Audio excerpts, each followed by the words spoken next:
My name is Nancy Hand, and I'm the president of the League of Women Voters of Greater Tucson. Welcome to our 10th annual Issues and Eggs Forum, and our third, and we hope our last, virtual Issues and Eggs.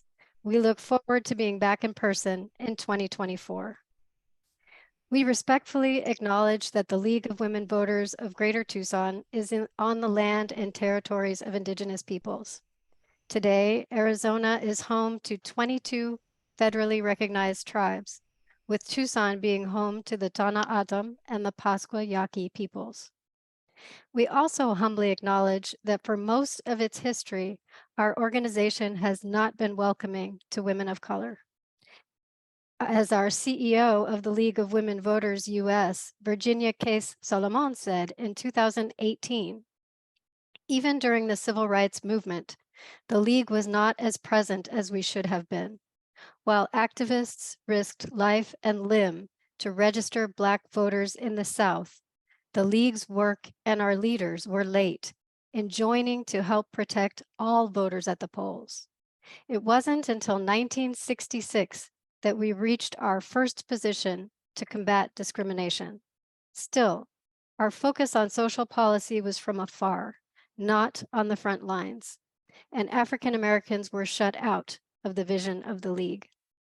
Today, we invite all people, regardless of gender, gender identity, ability, ethnicity, or race, economic or educational status, to join us as we commit to righting the wrongs of our past and building a stronger, more inclusive democracy. The League of Women Voters is an all-volunteer, nonpartisan political organization encouraging informed and active participation in government. We neither support nor oppose candidates or political parties at any level of government. We do, however, advocate for public policy, such as voting rights, non-discrimination, civil rights, and criminal justice reform, including voting rights for formerly incarcerated people. We have been empowering voters and defending democracy in Greater Tucson for 82 years. Over the past year, we have sponsored public programs on a variety of topics, including elections administration, the 10 ballot initiatives we all voted on last fall, and housing insecurity. We sponsored and organized 3 local candidate forums for the Marana Town Council, TUSD School Board, and the Pima Community College Governing Board. We launched a campaign to inform voters about the changes to how we vote here in Pima County this past year, including our new vote center system and changes to the early voting list. And we have just finished updating our guide to elected officials, which many of you received in the mail with your program, and which is available at libraries, government offices, and other sites around town and around the county. We hope you will make good and frequent use of it in exercise of your right to make your elected officials know where you stand on the issues they decide on our behalf.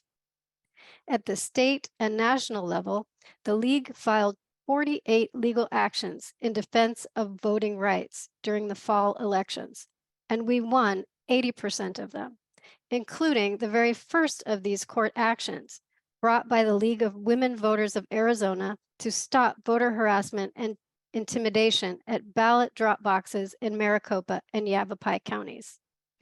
Here in Tucson, we held our first running and winning program since the start of the pandemic in September at Empire High School, with 8 women elected officials and 45 students. Running and winning introduces high school age girls to women in elected office and engages them in a mock campaign exercise to develop leadership skills and to demonstrate that running for elected office is an option that is open to them. Your support today at our biggest fundraising event of the year helps us to continue this work. Thank you. And a special thank you to our generous sponsors: Southwest Gas, TMC Health, Pima Council on Aging, Cox Communications, El Rio Health, HSL Properties, Cushman and Wakefield PICOR, the Thomas R. Brown Foundations, Tucson Electric Power, the American Association of University Women, Lois Berman of Keller Williams, Southern Arizona, Holua Loa Companies, and Desert Diamond Casinos, as well as the individual league members who helped sponsor this event. A special thank you to our after-party host and sponsor, Girl Scouts of Southern Arizona. I would also like to thank the 2023 Issues and Eggs Committee, chaired by Cheree Springer. We gather today to honor and celebrate women in leadership in these challenging times, when it seems that in some ways we are seeing a rollback of women's hard-won rights. Our panelists exemplify courage, resilience, and the determination to move forward, not backward. This year, League members nominated women in our community who exemplify leadership and innovation in the realm of women's equality to be honored today. This nomination envisions the broadest range of women's equality and inclusion. Our honorees are truly inspiring and will give us all examples and encouragement to keep working for women's equality. Before we get to our distinguished panel, it is my pleasure to introduce our first of 4 honorees. The League of Women Voters of Greater Tucson is pleased to honor Liane Hernandez. Liane is director of the YWCA's Women's Wellness, Empowerment, and Leadership Center and is known to many around town for her work to create space for individuals and organizations to do the work of inclusive community building. Liane is a connector and believes that community is central to building a well-rounded life. Her work at the YWCA, in her words, is where her love of food, art, community, sense of place, and service come into alignment, and where she is helping to set the table for change. Liane has a deep love for the Tucson community and has demonstrated this through her work and volunteer efforts. In particular, Liane builds meaningful partnerships and collaborations throughout Greater Tucson to ensure more individuals are involved in creating more just and vibrant communities throughout Southern Arizona. Liane? Oh, thank you so much, Nancy. Good morning, everyone, and I hope that you are all well and in good spirits today, having survived the great snowstorm of 2023 here in Tucson. My name is Liane Hernandez, and my mother was Erlinda. I was raised by a sister and brother-in-law, Rose and Stephen Hurwitz. And I come from a long line of women who raised a family that worked hard to create a place for themselves and their children here in Arizona. I want to thank the DEI committee for nominating me for this recognition. I'm so honored to be on this platform today with you and with these extraordinary women, Dr. Troutman, Miss Annie Sykes, Her Honor, Victoria Steele. I'm so humbled to be among you today. And I'm looking forward to hearing from our friends who are participating in today's panel discussion as well. We're in for a real treat today. I've had the privilege to be a member of the YWCA Southern Arizona for the last 9 years. And during that time, I've been able to work with many of the women that you see here today in various capacities, forums, actions, voter engagement events. And for all of that, I count myself really, really lucky. And I just want to say thank you to the League of Women Voters for continuing your important work of reminding our friends and neighbors that the existence and quality of our democracy sits in the people's ability to participate, to be informed, and to bring our own voices to the public square.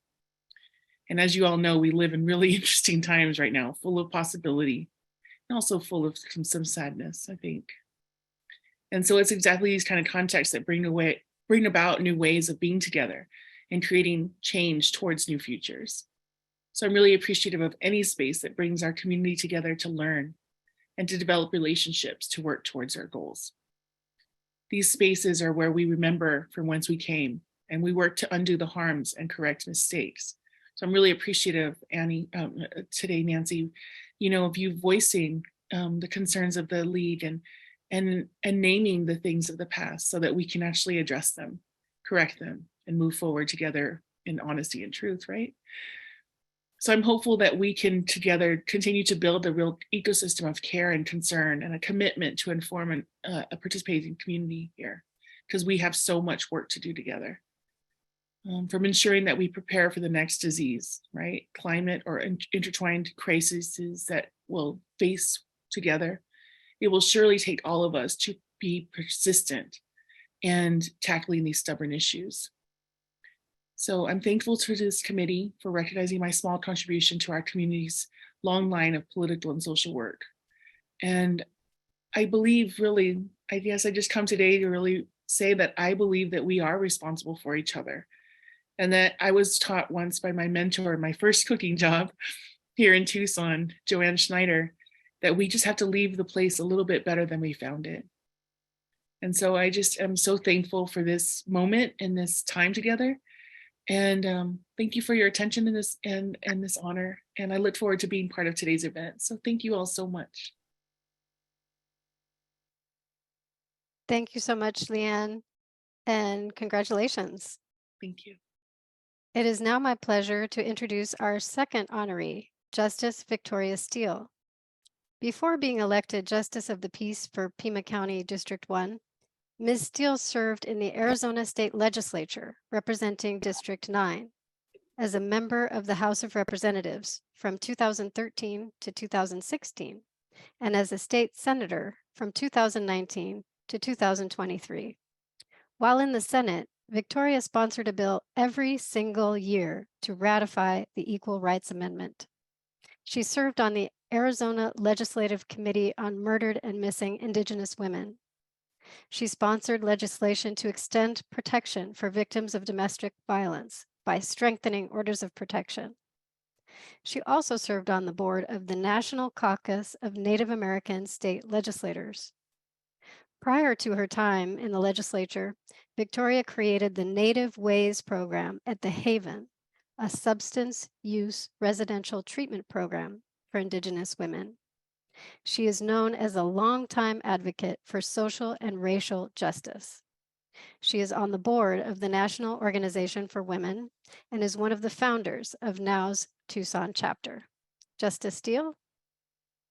Good morning and thank you. First, I want to say how deeply honored I am to be invited to present here this morning. It means so much, especially as a woman of Seneca and Mingo ancestry. When I was asked to speak about my favorite accomplishments during this time as state senator, I was excited for the honor, but I wasn't sure how to choose which one or which ones to pick. It's like trying to pick your favorite child. Every single bill that I introduced in my nearly 10 years on the state legislature, it was like my baby. I helped create them, nurture them, defend them, lift them up, and help others understand how special and important they are. I mean, choose one, seriously? But I did. I tried, but I was looking through the list of things that I was able to accomplish, and it made me feel really good. There was my first bill, mental health first aid. Then there was the sexual assault injunction against harassment. After that was the Missing and Murdered Indigenous Women's and Girls Study Committee. There was a bill allowing sexual assault victims to terminate their rapists' parental rights. And just recently, there was a bill that I passed on extending domestic violence orders of protection from 1 to 2 years. Actually, I had to give it to a member of the other party in order to get it through, but we got it. And as a judge now, when I am issuing an order of protection, I know that I have given each victim an additional year of protection for 2 years. And that is an incredible experience. There are so many, literally dozens of bills that I have introduced. Some made it across the finish line, others were signed into law, and then many died a tragic death. It was a result of senseless political games. But there is one that stands out for me. Ironically, it's a bill that never quite made it across that finish line. Not yet, the ratification of the Equal Rights Amendment. I kept trying. When I first introduced it in 2014, I was shocked when other legislators would say, but we already have the ERA. Didn't that happen way back in the 1970s? Women already have equal rights. Whew, this lack of knowledge on the issue was stunning. And I was quickly saying to anyone who would listen that equality of rights, regardless of sex, is a basic fundamental human right, and one that should be in the US Constitution, right along with other basic human rights like freedom of speech, but it's not there. I connected with other women who, like me, had been fighting on the front lines for the ratification of the ERA most of their lives. We began to make noise, a lot of noise. After all, we were standing on the shoulders of the many women who began this fight for women's equality in 1923. That's right, 100 years ago. As a result of all of our efforts, now more people than ever know about the need to ratify the ERA and how endangered women's rights are in this country. Many of you worked side by side with me, with us, to make it happen. Our setbacks, yes, they've been heartbreaking, but we've been able to make tremendous progress, and it will happen. It will, I believe with every fiber of my being, that one day equality for women will finally be enshrined in our nation's Constitution. And I will take great pride in knowing that I have worked alongside millions of women and men to make this a reality. So don't ever give up. I know I will never give up fighting for women's equality. And again, thank you for having me here today. Thank you. Thank you so much, Victoria, and congratulations. Early event registrants were entered into a raffle for 4 gift baskets. I am pleased to announce our first 2 winners are Mara Raffensperger and Susan Kaiser. Our league office will be in touch with you to deliver your gift. And now please join me in welcoming our moderator, Jan Lesher. Her title has changed since our last Issues and Eggs Forum, from Pima County Acting Administrator to Administrator. County Administrator Lesher is a past honoree of the Metropolitan Tucson Chamber of Commerce, Woman of the Year. She served as Chief of Staff to former Arizona Governor Janet Napolitano, and later as Chief of Staff for Operations at the Department of Homeland Security under Secretary Napolitano. Ms. Lesher is a member of our league. Administrator Lesher? Thank you, Nancy, very much. And first of all, congratulations to the honorees today. Incredible group, and I'm glad to be part of the team that can extend our congratulations for the wonderful work that they have all been doing.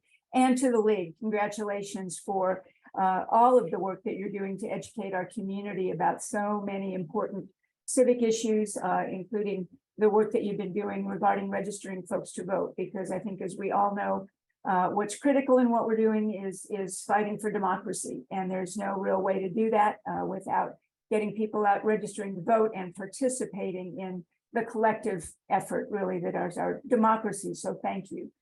We have an extraordinary panel today, and we have speakers who care so deeply about this community and about equality in this community. And they are going to share their take on women's equality and women's leadership. And I think you'll see that each one of these outstanding women is uniquely qualified to talk about these truly important issues. So what I'm going to do is take a moment and introduce each of the 3 panelists, and then recognized our first panelist. Each will then have 10 minutes, and then we've also got about 10 minutes left for questions. So first we have Gabriella Cázares-Kelly, our first panelist. She's our Pima County recorder. She was inspired to run for office after encountering truly the many systemic barriers that prevent people simply from registering to vote. She's the first Native American to hold an elected office in Pima County, and only the 3rd Native American to hold a countywide office in the state of Arizona. She's one of the 4 women who co-founded Indivisible Tohono, a grassroots community organization that provides education and civic engagement opportunities for members of her tribe. Cheree Meeks, in addition to her role as president of the NAACP-Tucson chapter, Dr. Cheree Meeks is the Assistant Dean of Programs, Diversity and Inclusion at the University of Arizona. She leads the Honors College efforts and initiatives to create and foster safe, welcoming, and inclusive environment in the college. Dr. Meeks received her PhD in higher education and organizational change from Benedictine University in 2016, and her research explores the experiences of African-American mothers working in student affairs with a special focus on race and gender as intersecting identities. And our third panelist today is Magdalena Verdugo. Magdalena joined the YWCA Southern Arizona as CEO in 2019 after 29 years with Chicanos por la Causa. She earned a bachelor's degree in business administration from the University of Arizona and a master's degree in education from Northern Arizona University. Magdalena is a past statewide board member of Planned Parenthood of Arizona. She is currently a member of the University of Arizona Hispanic Community Advisory Board and a board member of Salud y Cariño, I believe, a nonprofit that helps girls take action and gain confidence through physical activity and healthy choices.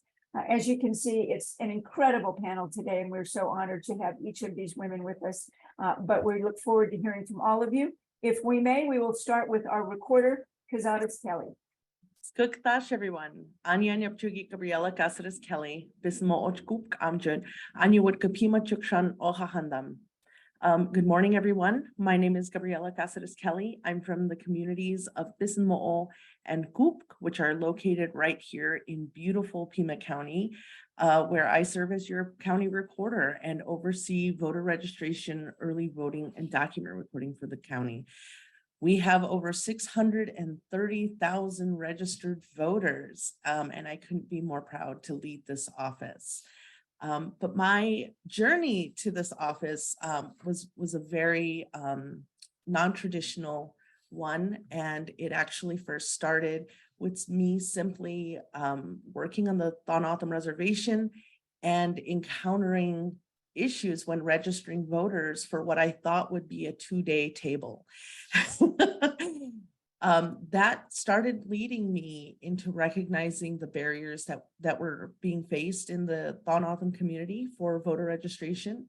And it led me down a rabbit hole of research. And of course, we were talking about women's suffrage. We were talking about this upcoming triumph of having 100 years of women being able to register to vote. And here in Arizona, we had women's suffrage in 1912 when Arizona became a state. However, we would get that 1920 nationally. But when I first started thinking about it, I recognized that my grandmother, who was born Thon-Otham, born here in the same county, never moved away. She was born in 1918. And neither of those dates impacted her. In fact, it wouldn't be until 1924 that she, an Indigenous woman, was considered a US citizen. We weren't granted full citizenship in 1924. We were considered wards of the state. We were considered not able to make our own decisions about things such as our land, which was put in guardianship, or something as important as voting. So it actually wasn't until World War II, when combat veterans came back from the war, they tried to register in the Maricopa County Recorder's Office, which is my counterpart here, and they were denied. They sued the state of Arizona, and in 1948, we won the right to vote. Of course, though, that did not mean that we had the freedom to participate. We were still encountering literacy tests, intimidation tactics. Literally, the KKK could be standing outside of polling locations. And so it was through the hard work of the civil rights movement, the hundreds and thousands of people who marched and disobeyed who put their bodies on the line, many who lost their lives, who paved the way for the Voting Rights Act of 1965. Haba in Horibat Bismarck Mirganyok. But my grandmother didn't speak English. My grandmother, Catherine Jose Maria, who I referred to as my Hori. My Hori was a very important woman within my community. She had visitors every single day. She was the gossip queen of Pisimo'o. And she was opinionated and she was funny and she was so smart. And she bossed people around because she was a boss. And she did not have access to a language translator until the mid-1970s, which really was not that long ago. So when we think about where we are as a community, we have to recognize that people's starting lines are different. When I was first asked to sit on this panel, celebrating women's leadership in challenging times, one of the very first questions that came to my mind was, which challenging time are we referring to? Are we talking about COVID? Are we talking about the economy where it's $12 for a dozen eggs? Are we talking about politically where we have an entire party of people who are denying the existence of the integrity of elections? Or are we talking about race? Over and over and over, I'm reminded about how much all of these are intertwined. And before I am anything, I am an author person. And then I get to be a woman. For me, when I walk in the room, there is a visual difference. And I am sometimes treated in a visually different way. Throughout my campaign, one of the things, aside from the constant questioning of my qualifications and whether or not I was able to lead this office, which I have now proved I can, there was a constant question, and always over and over, one of the things that I heard was whether or not I was even old enough to participate, whether or not I was old enough to take the lead. In my community, I am referred to as an auntie. People will affectionately call me auntie. People who are not related to me, they tell me I have auntie vibes. I take on this matronly position, and that is known because within my community, I look like what I am, a middle-aged older woman who has seen parts of the world and who people can trust and know that they will be taken care of. I have graduated from being a cousin, and I am not yet a grandmother. And so even within my own community, I'm seen in that way. And in non-Native community spaces, I'm asked, are you in college? And so when we think about even those kinds of microaggressions that I am on the receiving end of, oftentimes, and it's very flattering, thank you. However, what it's indicating is you may not know what the aging process of a woman from my community actually looks like. And it is a telltale sign. And that makes a snap judgment into one's abilities and whether or not they are able to take on the responsibility of an office as important as this. Throughout my term, which I have now served in this office for 2 years, we have discussed so many things about equity versus equality, and the recognition that there are people that require more than simply the leveling of the playing field. That is more, there is more to it than that. We have to address much of the past. We have to acknowledge that. We have to make space, and we have to have uncomfortable conversations about everyday white supremacy and the impact that it has on our institutions, our work, and we have to think about ways to move forward so that we are addressing those issues. One of the things that I am constantly challenged with as a leader in a space, a very visible person who is in the news often, I'm constantly asking, should I or shouldn't I? Should I talk about this situation that I encountered, or should I not? Will I be considered a complainer? Will I be considered angry? What is the perception that is going to be assigned to me? And I have to think about those over and over and over, even within this panel and as I prepared.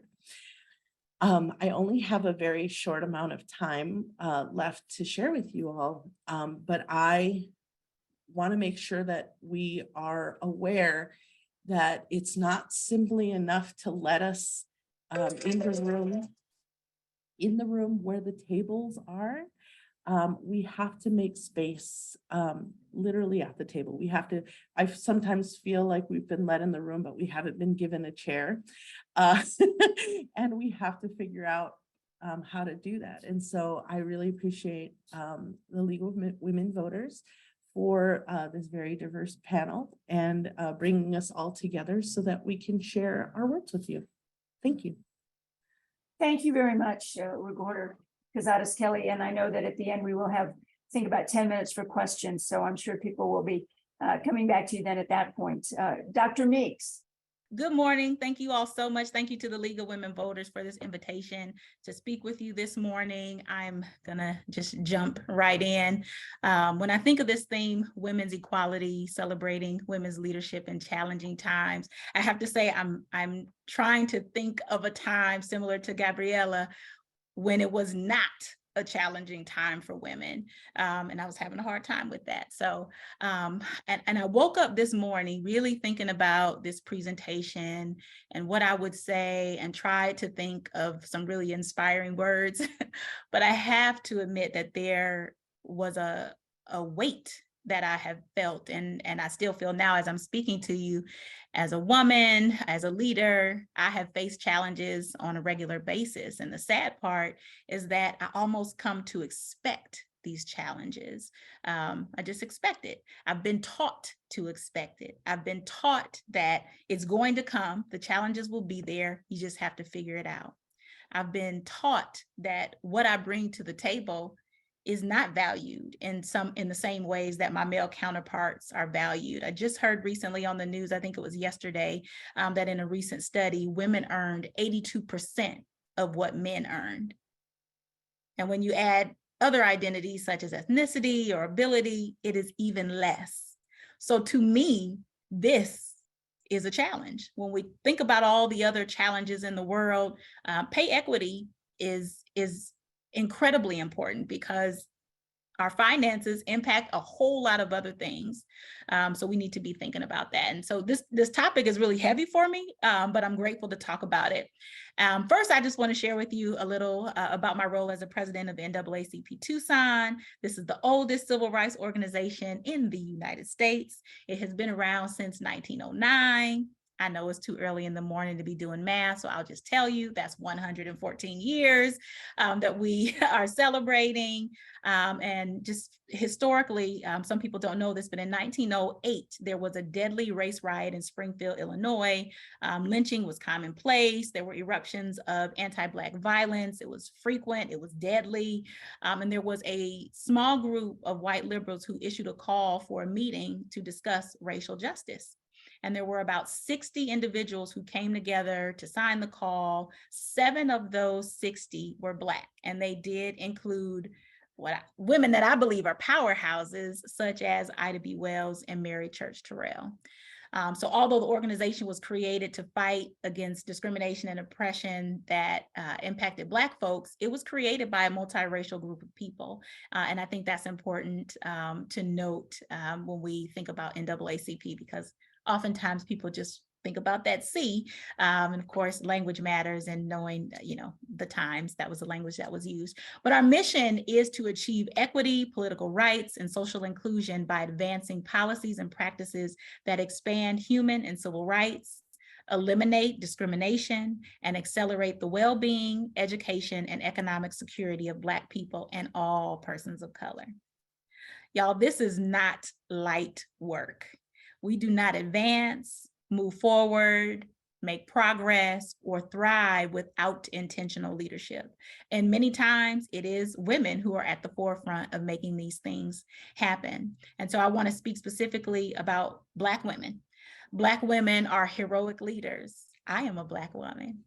Even in the face of adversity and disenfranchisement, Black women have had to be resilient, innovative, and energetic, all at the same dang time.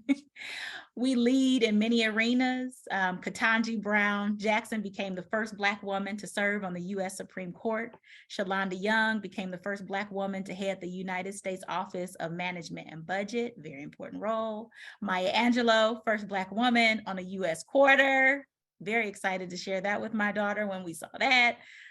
Sandra Douglas Morgan became the first Black female president in NFL history. MJ Rodriguez became the first trans woman to win a Golden Globe. We can talk about Angela Bassett and how awesome she is with Golden Globes. Ariana DeBose became the first Afro-Latina to win Best Supporting Actress. The list goes on. And we honor local giants, such as Miss Annie Sykes, Dr. Stephanie Troutman-Robbins, Liane Hernandez, and the Honorable Victoria Steele. We are amazing. As a leader myself, I have learned so many things about how I best lead. A quote that guides me are the words of Audre Lorde: "When I dare to be powerful, to use my strength in the service of my vision, then it becomes less and less important whether I'm afraid." My voice often shakes. I'm not sure all the time, but I do it anyway, because it's about something greater than me. Leadership requires sacrifice and vulnerability. I've had more than one occasion where I've had to have tough conversations.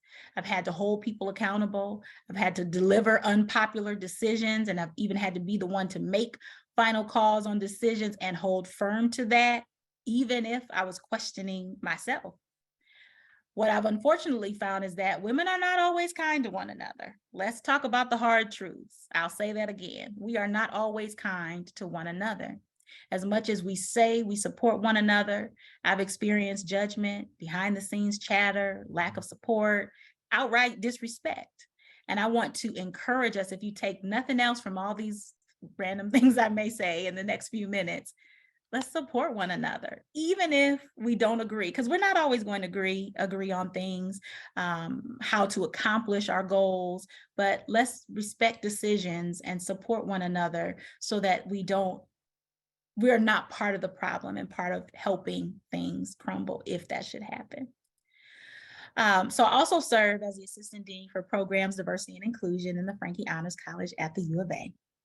I could take another hour. I know I don't have an hour, but I could possibly take an hour just to tell you about that journey and how I identified the need, created a position, and advocated for myself to have the position. If I ever question my leadership, I think about that experience. And I'm proud to say I did that, and I'm doing that, and I'm thriving in my mind. I'm thriving in that role, and I know that I'm making an impact on future leaders at an educational institution. But working in higher education is no different than other disciplines or professions.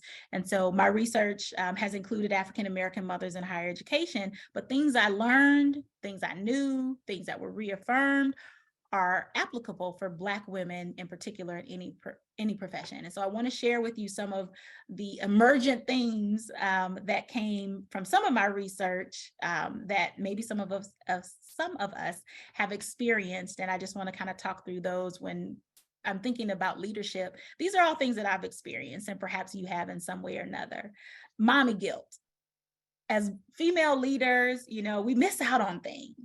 And I think specifically about leading, you know, different community organizations, being on meetings, being on Zoom. In the last few years, my daughter's getting older. She's recognizing things in ways that maybe she didn't before when she was younger. And so she's conscious of what I'm doing and what I'm not doing. And she just keeps telling me, why are you the president of that again? Why are you running for that again? And to hear my child call out for me for time, because that's essentially what she's asking for. I'm no longer just hanging out on Wednesday night, watching The Masked Singer with her because I'm on a Zoom call because this committee is meeting or that committee is meeting. And I want to show my support for all these different committees. And so I end up on committee meetings almost every night of the week. And if it's not a committee meeting for a community organization, students like to do things late at night. So it may be that I'm going back to campus for a campus meeting 7, 8 o'clock at night. And I have guilt about missing out on things or dragging my daughter here and there. Second is mentorship. Mentorship is critical. I always thought I had to find a mentor who looked like me. That was and is important to me. I'm seeking my reflection. It's the unspoken conversation that doesn't have to be had, but we can move on to the real mentorship, because I'm not trying to explain my mannerisms or what did you mean when you said this, because there's almost this, we just understand. And that's not to say that we're all the same. By finding someone who might look like you means that your experiences are exactly the same, but there is some commonality there. And so just as I'm looking for a mentor, I know the value of being a mentor and lifting as I climb. And as leaders, we must do that. We must share, we must pour into one another. We gotta hype one another up. And one way of doing that I have found to be incredibly powerful is to speak one another's names, whether they're in those spaces or not. So when I'm talking about someone, to not say, oh, there's this woman I know, say her name. Say her name, because that's how we spread this greatness throughout this community, because we are lifting one another and saying one another's names. And perhaps when someone is trying to identify another great community leader, someone to support, someone to be a part of something, they may remember that name because you spoke that name.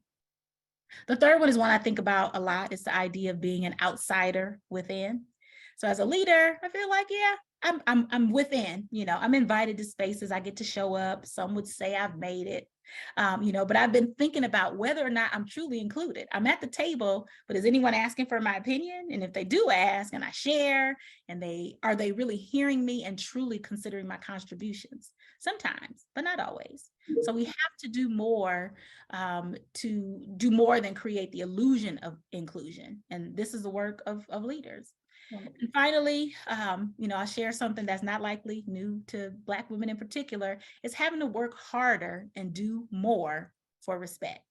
This includes having to come in early, work late, keep the computer up on the weekends, share more of yourself, offer, volunteer to do this, volunteer to do that. It's feeling like I have to show my value in ways that others don't. But then it's also being overlooked for promotions and passed up for career advancements. It's almost like having to write a second dissertation, which is what I felt like I had to do to offer credibility as to why this position that I'm currently in should be created and why I was the best fit for it. It's publicly sharing an innovative idea only to have it questioned, put on hold, forgotten, until someone else mentions it weeks later as if it were their own idea. It is exhausting. It is exhausting. And it's equally exhausting to be called upon as a token. Now, no one's going to say, you are our token, but that doesn't change the impact and how it feels. I often struggle with and question if I'm called upon because of my gifts, talents, and experiences, or because I check boxes, especially during the month of February. Now it's March 3rd, we're a couple days out, but been called upon for many things, speeches, presentations, panels, you name it. And in the moment, it feels like an honor. Great, someone wants to hear from me. I have something to give, but it can also cause a little anxiety. Why me? What part of me are you asking me to share? And then of course the audience matters. Just as what I would say to students is not the same things that I would say to alumni, what I might say to Black audiences is not the same thing that I would say to white audiences. And that's not a bad thing, it's just a reality. In any setting, I'm still authentically me. I'm adaptable, I'm many things, and I acknowledge that how I present myself doesn't have to be one-dimensional. Dr. Cheree Meeks, thank you so much. We will say those names, appreciate those comments. And next, in our final panelist today, we're looking forward to hearing from Ms. Magdalena Verdugo. Thank you. Congratulations to all the honorees today, and thank you to the League for the invitation to sit in this space with some amazing women, my colleagues in community. Celebrating women's leadership in challenging times. I think that we all probably had the same concept of what about our leadership and our roles are challenging, if not every single piece of it, right? So I'm Magdalena Verdugo, the CEO of the YWCA of Southern Arizona. When I share the YWCA's mission of eliminating racism and empowering women, these words, more than any others, make me excited and give me a sense of purpose. As a woman of color, born to Mexican parents, an immigrant myself, who came to the US by way of my father, through my father Bracero program in the 1950s, 1960s, a daughter of migrant farm workers, a sister to 4 amazing men, a mother to 2 absolutely wonderful children, and a learner, a first-generation college graduate, and now the first Latina to assume the CEO leadership role for the YWCA of Southern Arizona. I am proud and I am hopeful. As the first Latina, or as a Latina in leadership, it was exciting to be the first, to make her story. Yet disheartening that in a community like Tucson, that it took such a long time for an organization like the YWCA to put someone of color at the helm of this illustrious and purposeful organization, 102 years to be exact. I take my leadership at the YWCA very seriously and with a sense of responsibility. First, I will not dismiss the fact that it is definitely not easy. I've had my share of breakdowns, yet bringing my vulnerability to leadership has given me the opportunity to open myself up to many possibilities we can share with our women and girls that they possibly may not yet see themselves.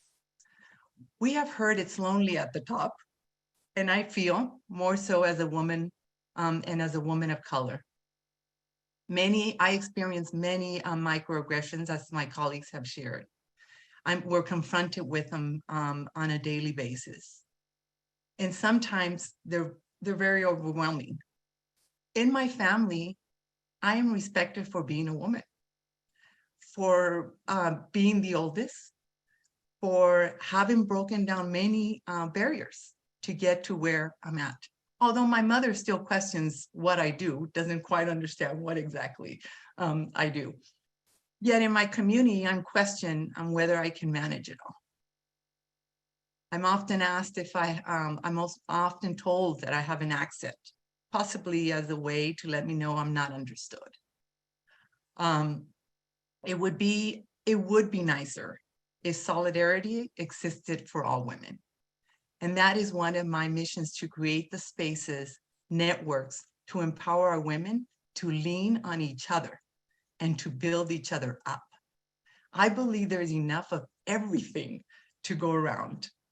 There is no need for competition.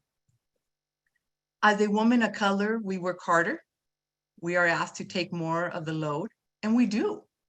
And we do it because we want to do a great job. We want to belong. We want to be valued. We want to be accepted. And this, whether we believe it or not, helps us thrive. All of us thrive when we are all in community.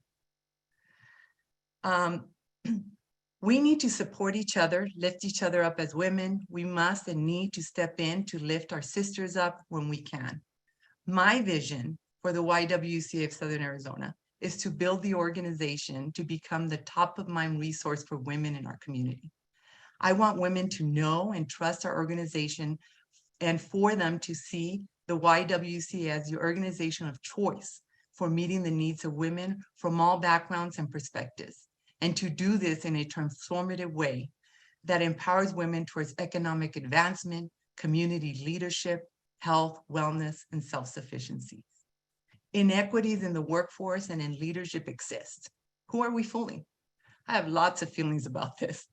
When I started at the YWCA a little over 3 years ago, I started on my own DEI journey. I thought that on the surface, diversity was enough. I thought walking into a room where I saw people that resembled me was enough. Yet now that I have more exposure and I've had the privilege of learning from other DEI content experts, paving the way for us, underrepresented groups, I realize that if you really want to make a change and be an ally for those who don't look like you, you must create the opportunity for inclusion and access. Another comment I sometimes hear is, we don't have enough qualified applicants or candidates for leadership positions. What we are saying is there are not enough minority candidates, and that gives us the excuse not to make way or create opportunities for inclusion or access.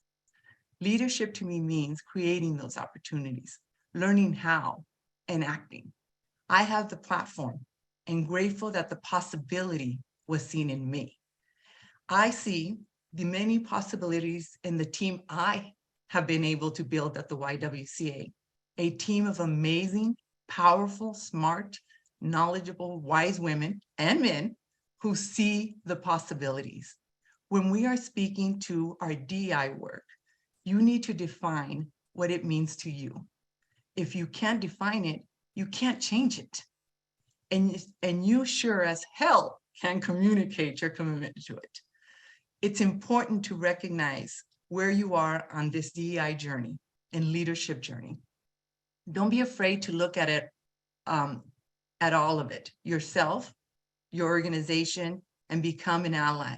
As a woman of color, we need our allies, our white allies, our male allies, and that sometimes means helping us do the heavy lifting. But most importantly for me in terms of leadership is simply to act. I consistently share with my team that I will not ask them to go where I have never been or do what I have never done. I'm on this leadership journey, this DEI journey with them, or we are in it together. We are gathering, we're collecting, we're analyzing our data, our stories, our lived experiences, evaluating how we're going about doing, evaluating ourselves, building a culture of trust and transparency. And as a result, we start identifying the discrepancies that may exist in our own data, our own policies, our own culture. This is not easy, and it doesn't happen overnight. And building an idea framework for us has nothing to do with checking a box, yet has everything to do with how we are transforming ourselves, our organization, and our culture. Yet mostly it's about leadership, trust, and being vulnerable as a leader. You may have heard the quote that says something like, "We are our ancestors' wildest dreams." And from where I stand at this point in time, I wonder what our ancestors would think about the work that we are doing. The passion of this work for me is that their purpose is out there waiting for them, right? For our women, for our young women, for my daughter, for your daughters and their daughters. As women, as mothers, as daughters, and as leaders, we are our wildest dreams for them. So let's make those dreams come true. So in a nutshell, for leadership for me, and regardless of troubling times, regardless of the challenges, is that we have the platform sometimes, we do have the platform to create the platform for somebody else. And that's how I see my role in doing it. you know, with the microaggressions or the challenges and the vulnerability. Every day I smile and I go to work and I engage with my people, my community. And I smile at the beginning. It's no matter how challenging it is, I showed up today. I'm still here. Thank you. Ms. Verdugo, thank you so much. We so appreciate the comments today. We've got a few minutes for questions, and I need to start, let me go back with you. Recorder Cázares-Kelly, and I'm going to ask each of the panelists. You've had some incredible recommendations, suggestions for folks, but what would you say to a young woman today who is coming up, and how would you encourage her to take those next steps? I actually just got to have dinner with a former student the other day, and she was a student at U of A, and she was telling me how, you know, sometimes she feels really small in her spaces, and she feels small at the college, and you know, there's classes where she is the only person of color in the entire class. And what I told her is everyone here on our traditional lands, they're a visitor. They're all visiting. And the powers that you have being in this space where you can hear and you can see things, and the life experiences that you bring are far more rich than some of these students who are coming from all over the country. Not to say that anybody isn't wonderful, but that we have superpowers, being who we are, where we're from, and being able to see and understand what is brought to us in the classroom. And we understand, she's an architecture student, and she was talking about how they're talking about traditional Tohono structures within that architecture class. And, you know, people are talking about a wato, which is a ramada. And for most people, it's like, oh, it's just a shade structure. And then here she has this context of, no, this is for shade. This is for social gathering. This is to show heritage. This is a gathering space. And it creates this opportunity for culture and togetherness. And so it's much more important. And she sees that as an architecture student. That's something that nobody else in the classroom is really understanding. They think it's just shade. And so what I tell young people, you belong everywhere you go. And those spaces are richer because you are there with your perspectives and your community, and we're all with you. Thank you. Dr. Meeks, you're with younger women every day, I think, in your job, but what is it you do? How do you communicate to those young women and encourage them to move into your space at some point?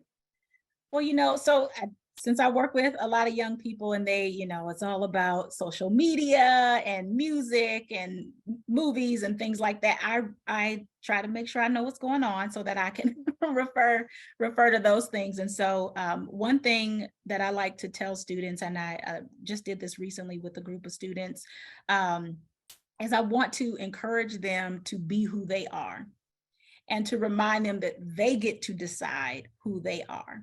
No one else gets to tell me, you, anyone else who they are. A quote I like is, you know, I am the author of the only dictionary that defines me. And if I want to rewrite that book, I get to rewrite that book. And so reminding young people who often have their mind set on a profession, this is the way I have to do it. I'm doing this for my family, all these, you know, a lot of pressures and anxiety that is caused by that. And usually students will share when, you know, bad grades or something's going on at home. And I like to go back to it's a movie. If you all have seen Black Panther, you may recall the scene when T'Challa was being challenged for the throne, and he was not doing so well. And this is the first one. And so through the you know, the cinematic thing that they do, you could hear the queen say to him, show them who you are. And when he heard her voice say that, it was like something fired up in him, and he was able to deal with, what he was dealing with. He was able to fight off all that good stuff. And so that was powerful to me, because I am hopeful, and I encourage young people to find someone that in the midst of all of the noise, they will hear that person's voice, whether they are here in the flesh or they are an ancestor, to be able to hear and have someone who can encourage you and to remind you, show them who you are. And some people may not like who you are, some may, but show that, just be you. And that might mean some failure along the way. It may be some challenges along the way. There may be some successes, but be you. So. Thank you. And Ms. Verdugo, how do you encourage young women today? God, it's almost like I wish I would have known then what I know now, right? So true. But I think it's that kind of, I concur with my colleagues, is about believing in themselves and really giving them permission, to give themselves permission to be and to feel who they are. And yeah, we have preconceived norms of what we should be looking like or we should be doing at a certain age, and our systems perpetuate that, right? And so it's really about reassuring that they are right where they're supposed to be, and just embracing the experience, and yeah, just kind of building that belief in themselves and who they are as a person, and that we're human. And I think that the vulnerability of sharing even some of our stories with them, showing our vulnerability, gives it that human, reality of who we are. Thank you. And Dr. Meeks, we've had a question that's come in from one of our viewers today that's asking if you had any ideas about questions that a person might use if they are interviewing for a job that would allow them to know if that organization with which they're holding the interview is a good fit for them personally. Mm-hmm. I think it's okay to ask the real questions that you might have. And so if you are specifically interested in learning more about the diversity and inclusion and the efforts, the initiatives, what is happening in that space, to ask that question. Oftentimes people will try to dance around it and kind of ask the question in a way that may or may not really get at what you're hoping to get at, and ask, because if it's an interview, the same way they are asking you questions, you have every right to ask the questions that you truly have. And I think it is important to ask for examples. Oftentimes people will kind of give you ideas of things, but tell me what you've done so far. Tell me what's in motion, what may not have, outcomes so far, but what is the commitment here? What are the resources? And I guess I'm also making assumptions about what you mean by how we're determining fit. So I do recognize that how I'm answering this is making some of those assumptions, but yeah. I think you're good. Thank you. And unfortunately, this is the last question. We're going to be out of time. I'm going to start actually with you, Dr. Meeks, and then go through the panel. My question for each of you. Incredible jobs, lots of work that you do. How do you recharge, Dr. Meeks? How do you take that moment for yourself to recharge? What is that? Yeah. I don't know. Yeah. One thing that I've been doing a lot lately is I don't know if I should say it's nicer outside or not, but getting out and taking a walk has been really helpful. I spend a lot of time sitting in front of a computer, a lot of time at a desk. And so taking time to get some fresh air is really important. It really helps. Ms. Verdugo, how do you recharge? What do you do? Oh my God. Sometimes I'm forced to recharge by unfortunately getting sick or something that slows me down. But it's just really being intentional about my time and carving in my own calendar, time where I have no meetings, that allows me to walk around as well. I think walking and yoga are my two goes, just to get out and get some fresh air, or and I do really like yin yoga. So I just collapse in the studio sometimes. And yeah, it's just, I'll be totally honestly, that's something that I'm really working on for myself. Yeah, absolutely. And with the recorder Cázares-Kelly, and I'll just say, I think it's amazing that this extraordinary panel of women could answer just about any question about how to solve the problems of the world, but got stumped on how do you take care of yourself and what do you do to recharge? But recorder, help us out. That's a real challenge. Yeah. And so I actually have spent a lot of time thinking about this because we need to, here within our office, we're really trying to make sure that we do not burn out our election officials. That is something that has been on the forefront of my concerns for this office. And so I really do try to take that to heart. One of the things that I specifically do is I make time to be in my own community, to just enjoy my community. And that might mean having dinner with my best friends as we, cruise around South Tucson and go get, raspados or something. And having that time to just be together in community and talk about the things and listen to the music that we need to recharge and sing along with the radio. Those are things that I think it's so important. It's so important to be silly and allow yourself to do that. My husband and I, we watch a lot of Star Trek.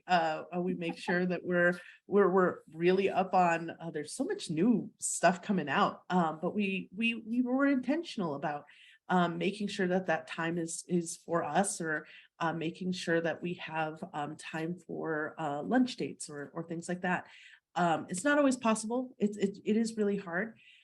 But I find that is really helpful. And then also I allow myself time to write in whatever form that could be. Maybe that's sending out a whole bunch of Twitter thoughts to help them dissipate into the cyber world, I guess, or to sit down at a coffee shop on a Sunday and get some words on paper. And that helps me to kind of express some of this really huge issues that are happening at this time, or maybe just observations that I have just living my life as a mom, as a leader, as an elected, as an author, or whatever that is. So it's a combination of those things. But yeah, it is really difficult. And I do urge you all to take care of yourself before you get sick.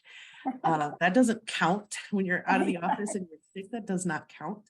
And also trying to put things in my calendar and jealously guard those things, as those are important. And I need those in order to be available for that rest of that time. Yeah, it's putting your air mask on first before you help the person next to you. Right? Yeah. Thank you so much. And thanks so much to, as I mentioned, this extraordinary panel. And congratulations again to the honorees today. It's a great group of women, and particularly huge thanks to the League of Women Voters for the opportunity to bring not only the panel, but the honorees together, and all of our participants who are watching us virtually today, so we can learn so much more about the incredible work that people are doing in the community. So Nancy, back to you. Thank you so much, Jan, and thank you, Gabriella, Cheree, and Magdalena, for your important work and inspiring words. Now I'd like to announce our second 2 door prize winners, and I'll repeat the first 2 in case you didn't hear your name. The first 2 gift basket winners are Maura Raffensberger and Susan Kaiser. Our second 2 door prize winners are Mary Scott and Shelley Burgoyne. Our office will be in touch to deliver your gift. And now it is my pleasure to introduce our third honoree, Annie Sykes. Annie Sykes's volunteer contributions to the Tucson community are legendary. They include ongoing service through community boards and commissions, as well as individual assistance to those in need. As a member of the Pima County Tucson Women's Commission and president of the Black Women's Task Force, Annie's commitment to women's equality is tireless. As a board member of the Tucson branch of the NAACP, Annie chairs the WIN Committee, which addresses civil rights issues affecting women and children, enhances the leadership role of women, and serves as an advocacy vehicle. She also regularly helps to staff the office at the Dunbar Pavilion Community Center, where she assists people in need and supports the overall organization. She helped create the Black Film Club to show movies of interest to her community and to bring people to the Dunbar Center. Annie? I am so honored to be selected for this award. I am not a person that gets a lot of accolades or anything like that. I will give you a little history. History is very important as we're going through the struggle in reference to our history as African Americans. My father actually was a sharecropper. He was born in 1919. He sharecropped on an old plantation. Then after that, he joined the military and fought in World War II, where he was a veteran. My mother, she was one of 8 children, and her education went as far as the 6th grade. However, she was self-taught. She went through an experience where she was a left-hand writer. And for those of you who are old enough to understand, left-hand writing was taboo. So they tied her left hand behind her back, forcing her to write with her right hand. However, what happened was she became ambidextrous. And that's like one of the few people in the world who can write with both hands. She was self-taught and very wise. My father went to school on the GI Bill. However, he never got the assistance to help him to get funding to buy a house. He had to do it on his own. He went to those finance places that charge you exorbitant amounts of money in terms of interest. When we went to all Black schools, we moved across the color line, and in the summer, white flight, that school that we were going to go to, that was a white school, it turned all Black in 3 months. We had a Black principal, we had Black teachers, and we had Black kids. So everybody was gone. When I turned 14, I did something that was, we always went to work. During the summer, as soon as school was out, we get in groups and we go and hunt down jobs, because that's what we did in the summer. Well, at this time, I was 14 years old, and I went to a employment office, African-American employment office, and they said, oh, we have a job at Standard Oil, and they want some of the first gas girls to be there. Well, me and my friend, we took the job. And we became Standard Oil gas girl. We pumped oils, checked hoods, and did tires. Okay, now I'm going to move along. I did graduate from the University of Arizona. And I want to add that something that myself and Francis Miller did for the community. We wanted to get a street called MLK. Well, we found out all you had to do, and it was a lot. But we noticed that the University of Arizona was building the tech park over there. So we went to the University of Arizona and said, look, you haven't named your streets yet, have you? And they said, no, we haven't.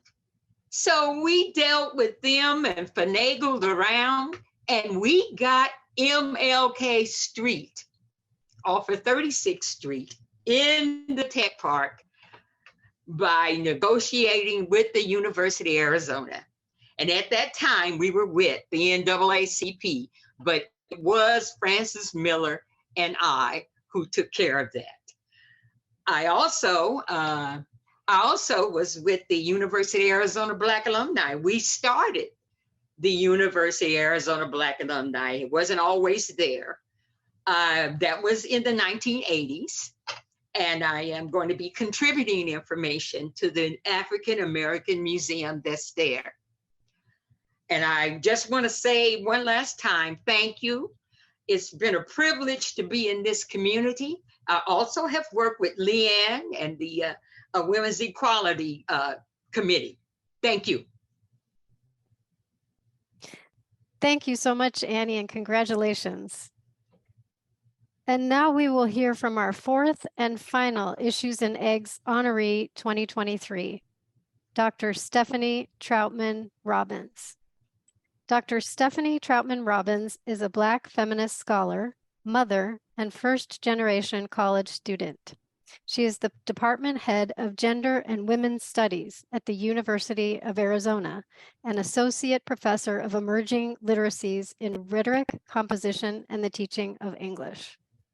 A former high school and middle grades public school teacher, Stephanie is a scholar activist who has been recognized across a variety of community and campus spaces for her mentorship, student advocacy, and social justice leadership. Her passion is working with marginalized students in the university setting at both the graduate and undergraduate levels. She currently serves as the chair of the University of Arizona Faculty Senate's Diversity, Equity, and Inclusion Committee. Dr. Troutman-Robbins is committed to diversity, equity, and inclusion and providing access to quality education and professional development opportunities for all living in Southern Arizona. Thank you so much for that introduction, and thank you to everyone who has joined today. I just want to say first, I was really inspired by the panelists. Thank you so much for sharing your own experiences with leadership within the community and within your own personal lives. I think it's so important that we have, examples, people who are willing to spend the time and to engage and to model those things. And I also just want to congratulate first the other honorees from today, Liane, Annie, and Jan. And it's really great to be in your company. All of you, I feel and many people here have been in Tucson and been in Arizona much longer than I have. I'm a transplant, although I really, I love Tucson in ways that I would not have thought possible until I was actually here. I'm from New Jersey originally and have been mostly on the East Coast my whole life. And so this is the furthest I've been, from home and from that part of the country.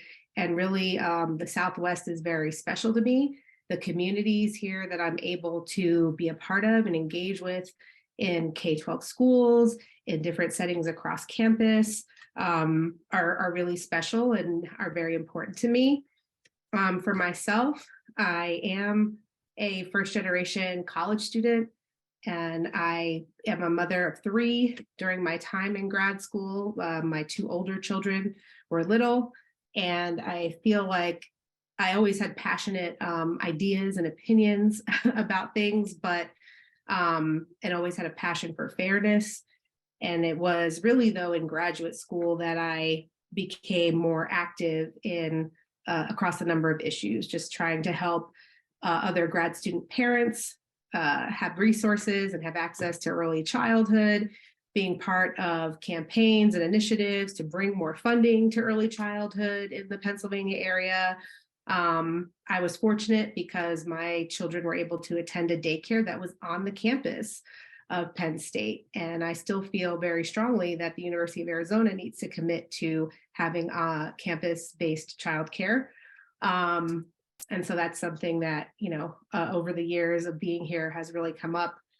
I have had several grad students who, a couple of people who were not able to come because they're not from this area. They'd be moving here to attend graduate school. And so they didn't have childcare options. And so, we still have to speak up and fight about these things. I think that, and advocate for this support. But I will say one thing that I am proud of that I have been able to have a voice in and has been accomplished at University of Arizona is more lactation space. And so while we're still trying for the childcare, we do now have a lot of spaces on campus being transformed into lactation rooms. And we are adding Mama pods to different parts of the campus. And that's been really a rewarding thing to be a part of that process. It's also been really rewarding to be a part of parental leave changes in policy here that will give people more time away from work, more paid time, as well as more unpaid leave if they want that. And so I think, these issues, in addition to, working with marginalized students and dealing with some of the challenges to gender and women's studies content and the many things that are going on, I just feel super grateful to be part of a community of very diverse and intergenerational, activist-minded, justice-oriented folks. And I think that one of the reasons I love Tucson so much is that I have a life within the university and outside the university and across both of those spaces as well, that really allows me to engage as part of different collectives and different groups that are really struggling to make the space, the community better, stronger, more sustainable. And so again, I just thank you for recognizing my work. I feel again honored to be with the women who are here today as panelists and as other honorees. I have a great deal of respect for all of you. It's humbling. Thank you. Thank you so much, Stephanie, and congratulations. I had the pleasure of attending the League's Running and Winning program for the first time in September. It was truly an inspiring day. Students and elected officials alike were energized by the opportunity to sit across a table from each other and hear each other's stories. The students worked hard on their mock campaigns and learned important leadership skills. The elected officials all said they look forward to coming back next year. We thought we would share a glimpse of this powerful program with you in images from the event and in the students' own words.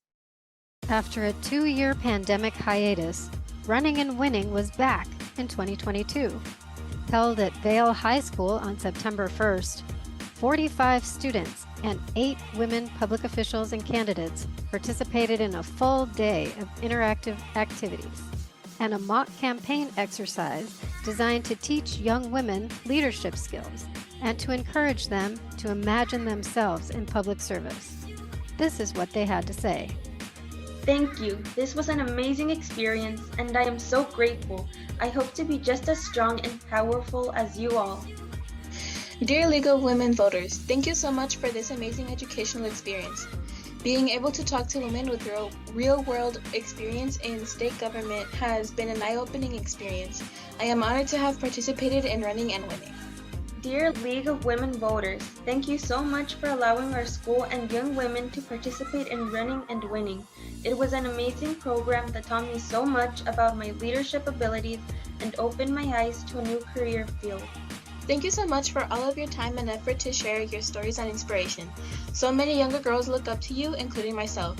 Thanks to you, I have something bigger to look forward to.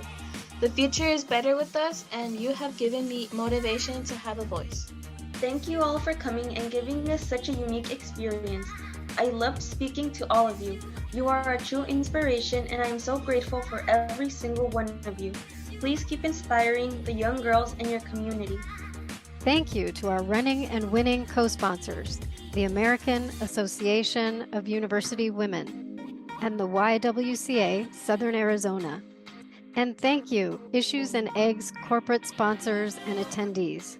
Your support helps keep running and winning going in Pima County schools.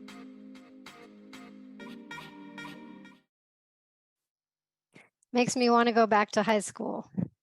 Before we conclude today, I would like to invite you all to join us at our in-person after party with refreshments, entertainment, and great conversation, starting at 10 o'clock at the Girl Scouts of Southern Arizona, 4300 East Broadway.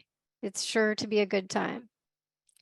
Thank you all so much for being here today and for your support of Issues and Eggs 2023, celebrating women's leadership in challenging times. Thank you to our moderator, panelists, honorees, organizers, corporate sponsors, and attendees. If you are not a member of the League, please join us by going to our website, lwvtucson.org. That's lwvtucson.org. We are a membership organization with a flexible dues structure to accommodate every budget, because we truly believe that democracy is not democracy without the empowered participation of all people, regardless of race, ethnicity, gender identity, sexual orientation, ability, education, or income level. We need all of us to work together if we are to truly build a democracy of the people, by the people, and for the people. Thank you.